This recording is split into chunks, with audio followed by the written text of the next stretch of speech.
Hello et vous les amis, salut, c'est Sébastien sur Actualia, on YouTube et www.actualia.fr. Aujourd'hui sur Actualia Tech, la chaîne d'Info Multimédia, on va vous parler donc de la gangrénisation, je sais pas si ça se dit, ou en fait la gauche qui gangrène, en fait c'est ce qu'elle gangrène Linux et l'open source. Une polémique qui enflamme la communauté. Et oui, parce qu'il y a plusieurs affaires qui voient que plus ça va et plus, donc en fait Linux, eh bien donc se politise à gauche, voire à l'extrême gauche, et donc le montre carrément, et même pousse un peu ses utilisateurs à dire, bon ben, si vous n'êtes pas comme nous, si vous pensez pas comme nous, vous n'êtes pas normal. On va vous expliquer ça en détail. Depuis plusieurs années, il faut dire ce qui est, le monde du logiciel libre et de l'open source est traversé par des débats de plus en plus politiques. Et oui, il fallait que la politique arrive chez Monsieur Linux, comme par hasard. Mozilla aussi donc en a subi les problèmes de cette fameuse gangrène et bien d'autres projets emblématiques qui semble marqué par une évolution qui divise les contributeurs et les utilisateurs. Entre accusations de wokisme et décisions controversées, ces tensions soulèvent des questions fondamentales sur l'avenir de l'open source, de Linux et de sa gouvernance. Monsieur Linus Torvalds et la problématique et la polémique du wokisme. Alors, pour ceux qui ne savent pas qui c'est Monsieur Linus Torvalds, c'est le fondateur du noyau Linux, voilà, parce que Linux est un noyau et GNU Linux est l'association, donc en fait, du noyau plus tout ce qui va autour pour créer un OS, tout simplement. Alors, Monsieur Linus Torvalds, donc créateur de ce fameux noyau Linux, a toujours été connu pour son franc-parler. Rappelez-vous à l'époque où il avait fait un doigt d'honneur à Nvidia parce qu'il ne sortait pas en temps et en heure les mises à jour qui allaient bien avec les derniers noyaux Linux. Mais là, il nous fait donc une déclaration récemment qui a particulièrement marqué la communauté. Il nous dit, il déclare, « Si tout cela fait de moi un wok, alors je pense que quiconque utilise le mot wok comme une injure est une putain de honte pour la race humaine, alors s'il vous plaît, ne me suivez plus maintenant. » En deux mots, si vous trouvez que le wokisme est une aberration, si vous n'êtes pas un wok, eh bien donc, faut plus suivre ce monsieur. Voilà, sur les réseaux sociaux. En deux mots, il a donc créé son camp. Voilà. Mais quand on sait que monsieur Linus Torvalds est le créateur du noyau Linux, le noyau Linux, c'est tout pour Linux. Voilà. Sans noyau, il n'y a rien. La preuve, à l'époque, Richard Stallman qui avait tout prévu avec un noyau Herd qui était complètement à la ramasse. Et donc, c'est pour ça qu'il a pris le noyau de monsieur Linus Torvalds pour tout simplement, eh bien, donc, tout faire péter. Parce que le noyau de Linus Torvalds était au top des tops. Voilà, tout simplement. Donc, cette prise de position intervient dans un climat où le débat sur l'influence des mouvements progressifs dans l'open source devient de plus en plus vif, de plus en plus agressif, de plus en plus évocateur. Certains voient dans cette évolution une normalisation nécessaire des comportements dans les communautés de développement, tandis que d'autres y perçoivent une forme de censure idéologique. Je suis bien d'accord. Ça veut dire quoi? T'es pas woke, t'es pas d'extrême gauche, donc tu dois pas utiliser mon réseau Linux, mon noyau Linux. C'est pas un peu sectaire tout ça? Mais, vous voyez, il n'y a pas que ça. Firefox et Thunderbird. C'est Mozilla, donc en fait, eh bien, l'entreprise qui donc développe Firefox et Thunderbird. Eh bien, le cas de Mozilla est de monsieur Brendan H.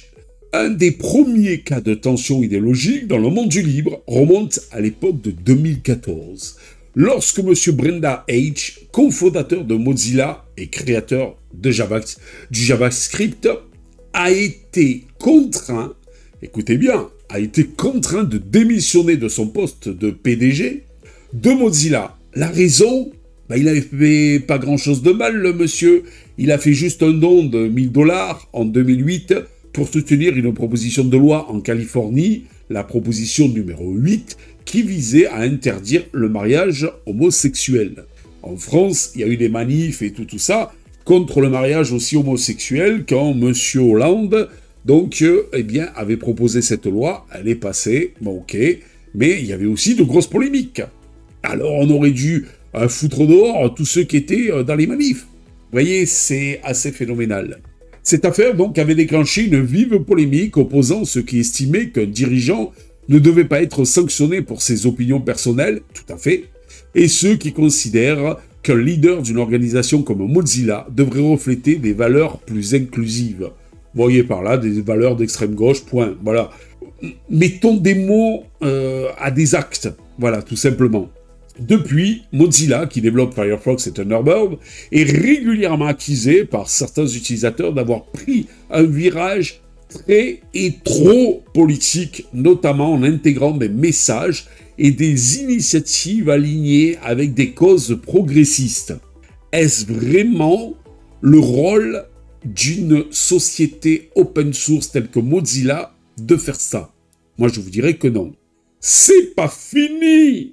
La communauté Arch Linux quitte X, le réseau social X de M. Elon Musk. Un nouveau tournant.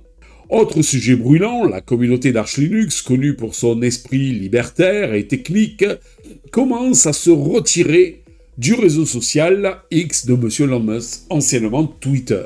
Si les raisons précises varient selon les membres, beaucoup dénoncent la montée de l'influence des débats politiques sur le réseau social. Certains évoquent même une hostilité croissante envers les opinions divergentes. Ce départ illustre une tendance plus large. Alors, en parlant de justement une hostilité croissante envers les opinions divergentes, vous avez des opinions qui divergent peut-être des opinions, à limite, allez, qu'une grande majorité des opinions sur X. Ben, libre à vous exprimer, à argumenter, justement. C'est ça, la confrontation des idées. Mais pas se dire, oh là, ils sont un peu trop de droite, donc alors je vais aller à côté sur un réseau social qui est complètement à gauche, et là, comme ça, on va pas m'agresser. Mon Dieu. Ce départ, donc, illustre une tendance plus large, l'éclatement des espaces de discussion dans l'open source. Alors que le réseau social de M. Elon Musk, X, était autrefois un lieu clé pour les échanges techniques, les désaccords idéologiques ont poussé certains groupes à chercher des alternatives plus neutres, entre guillemets, comme Mastodon ou leur propre forum auto-hébergé. Mastodon neutre?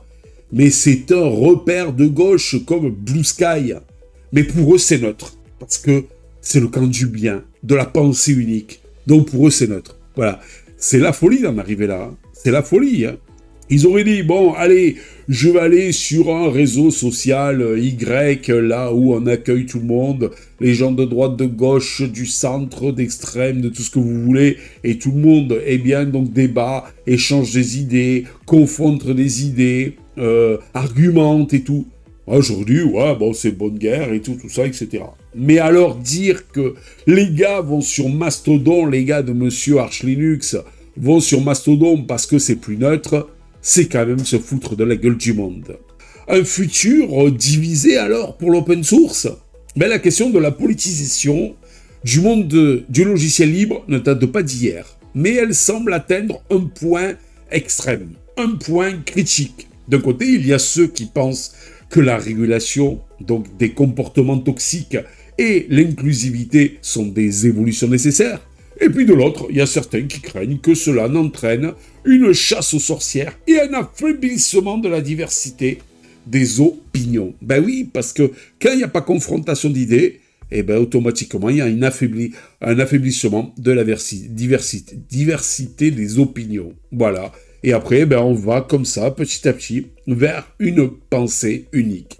En fait, dans tous les cas, ces tensions montrent une chose, c'est que l'open source n'est pas qu'une affaire de code, c'est aussi une communauté humaine avec ses conflits, ses idéologies et ses transformations. Reste à voir comment donc l'open source et le logiciel libre va évoluer dans les années à venir, mais franchement, c'est pas gagné. N'oubliez pas le pouce en l'air, n'oubliez pas de vous abonner, tout ça pour nous encourager. dans cette belle aventure multimédia et toujours pour vous donner comme ça, eh bien, des news croustillantes ou pas sur donc Linux et les autres OS, la tech en fait en général. Allez, je vous dis ciao pour une prochaine vidéo les amis, bye bye. Si vous avez aimé cette vidéo, abonnez-vous, mettez un pouce en l'air, et partagez cette vidéo, merci, cela fait toujours plaisir.